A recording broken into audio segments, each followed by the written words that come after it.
Die Stammesführer, die Führer, Scheich oder Sajid genannt wurden, wurden während der Schlachten besonders beschützt.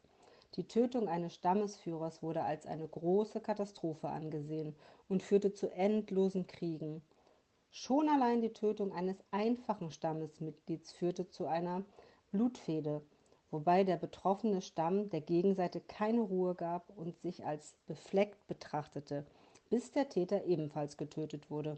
Blut kann nur mit Blut gereinigt werden, war wie ein unumstößliches Grundprinzip und Gesetz, das für alle Stämme galt.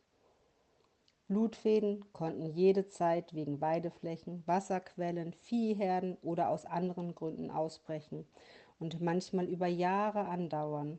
Da die Kriege, die die Stämme führten, als sehr bedeutungsvoll angesehen wurden, wurden diesbezügliche Erzählungen von Generation zu Generation überliefert, sodass eine Art Stammeshistorie entstand.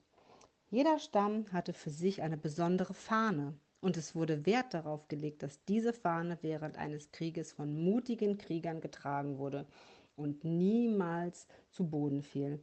Um Kriege zu führen, wurde nicht auf eine besondere Jahreszeit oder einen besonderen Zeitpunkt gewartet. Kriege konnten zu jeder Zeit geführt werden. Nur in den sogenannten 4 Haram-Monaten, Sulchada, Sulhijja, Muharram, Rajib, wurden keine Kriege geführt. Das war eine Regel. Wenn es aber trotz dieser Regel zu einem Krieg kam, wurde dieser Krieg als ein Fitcha-Krieg bezeichnet. In der arabischen Gesellschaft dominierten sowohl nomadische als auch sesshafte Stämme. Einige Stämme wanderten mit ihren Kamelen umher und lebten in der Wüste und in Oasen in ihren Zelten. Diese wurden Beduinen genannt. Einige Stämme lebten wiederum in Lehmhäusern in Dörfern oder Städten. Diese wurden Hadari genannt. Beide gesellschaftliche Strukturen entwickelten eine besondere Lebenskultur. Die Wüste und das Wüstenleben wurden als Heimat der tiefgründigen Natur und der Freiheit angesehen. So wie es manchmal zwischen den Stämmen zu endlosen Kriegen kommen konnte, so wurden auch von Zeit zu Zeit verschiedene Abkommen und Vereinigungen getroffen. Manchmal kam es vor, dass ein starker Stamm einen schwachen Stamm angriff und dessen Besitztum plünderte. Niemand überraschte dies. Die Dichter waren für einen Stamm eine Quelle des Stolzes, denn die Araber legten sehr großen Wert auf die Poesie, Lyrik und die Literatur. Gekonnt gemachte verbale Angriffe oder Verteidigungen mit Worten und Poesie erzeugten genauso viel Erregung wie echte Kriege und wurden deshalb von Mund zu Mund und von Ohr zu Ohr verbreitet und auswendig gelernt. Sollte sich einer der Stammesangehörigen über die Regeln und Traditionen hinwegbewegen, wurde er verwarnt. Wenn er damit fortfuhr, wurde er bestraft und vom Stamm ausgeschlossen. Diese Person wurde zudem noch zur Pilger- und Messezeit durch öffentliche Ansagen denunziert und zur Einsamkeit verurteilt.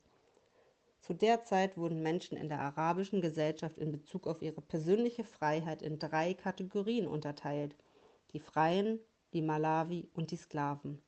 Menschen, die Sklaven oder Konkubinen waren, konnten wie beliebige Waren gekauft und verkauft werden. Wer als Sklave von einer Person gekauft wurde, musste ihr absolutes Gehorsam entgegenbringen. Wenn einem Sklaven eines Tages die Freiheit geschenkt und er freigelassen wurde, wurde er als ein Malawi bezeichnet. Dennoch konnte ein Malawi nicht alle Rechte eines freien Menschen besitzen. Zum Beispiel konnte er keinen freien Menschen heiraten. Neben der primären Hauptstruktur der Stammesangehörigkeit war die Familie von sekundärer Wertschätzung. Der Stamm war wie die Haupt- und Großfamilie aller. Dass ein Mann eine Vielzahl an Frauen heiratete, wurde als völlig normal betrachtet. Frauenrechte waren im Vergleich zu den Rechten der Männer verschwindend gering. Während Söhne als angehende Krieger der Zukunft Anlass des Stolzes waren, wurden Töchter gar nicht geliebt. Mehr noch, sie galten als Grund zur Schande. Einige gingen sogar so weit, dass sie sogar die Gräueltat verübten, ein Mädchen lebendig zu begraben. Mit der Verkündung des Islams wurde durch die Verkündung der Verse des heiligen Korans diese Unterscheidung mit einer eindeutigen Aussage verurteilt und strengstens verboten und unmissverständlich verkündet, dass dies ein großes Vergehen und eine große Sünde ist. Die Stadt Mekka, die keinen geeigneten Boden zur landwirtschaftlichen Nutzung hatte, war ein wichtiges Handelszentrum der arabischen Halbinsel über die Handelsroute Jemen-Syrien.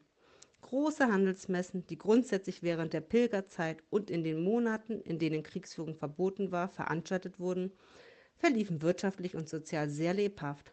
Einer dieser berühmtesten Messen, die auch eine internationale Tragweite hatten, war die Ukasmesse. Die Ukasmesse war eine große Messe, an der Händler aller Nationalitäten teilnahmen. Hier wurden nicht nur Handel getrieben, sondern auch verschiedene Vereinbarungen zwischen Stämmen und Nationen getroffen und sogar einige Konflikte gelöst. Darüber hinaus hatte diese Messe die Funktion eines Literaturkongresses. Dichter trugen Gedichte vor, um sich gegenseitig herauszufordern, wobei die beliebtesten Gedichte an der Wand der Kaaba aufgehängt wurden.